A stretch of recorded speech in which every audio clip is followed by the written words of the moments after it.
I'd say that the first company I built, I wasn't secure enough with hiring people that were better than I was, and I didn't actively seek them out. And when people say like a good CEO basically works himself out of a job and spends 30 or 40% of his time recruiting, I thought that was like a cute kitchen magnet that really probably wasn't real. And the reality is like it actually couldn't be more true. And I think that the way I've grown is I've been really grateful and blessed to have like an unbelievable founding team. And these guys are all killers. And then the next category, I'd say like next crop of talent we brought in, all super mission driven. They cared about the customer so much. And frankly, like when I find someone that's smarter than I am, that's more intelligent, and I think that can do a great job, I beg them to come work for us. And the other really important thing is I make sure I'm really involved strategically. I've got my hands in everything at the beginning.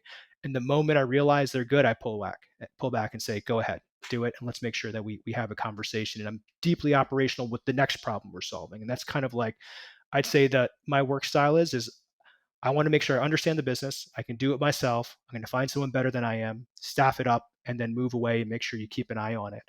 I say the other thing too is I don't think that I was ever so intentional about a culture. And when we transitioned into this kind of like post-COVID world where everyone was 100% virtual, it was unclear to me how we would create a group of people that cared about the same thing. And I think we spent a ton of time and effort figuring that thing out. And, I'll say that this week was probably the single most important proof point of that, where my father unfortunately passed away about 10 days ago.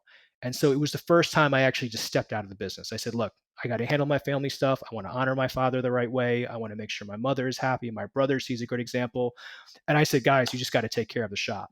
Right. And I came back 10 days later and the damn thing's running better than when I left it. So I'd say like that is the two most important things in learning is I think I had. I mean, all the other operational stuff and right? Like I could sit here and say I'm really smart. I'm not. Honestly, it's like I just got really intelligent people that have helped us build the business.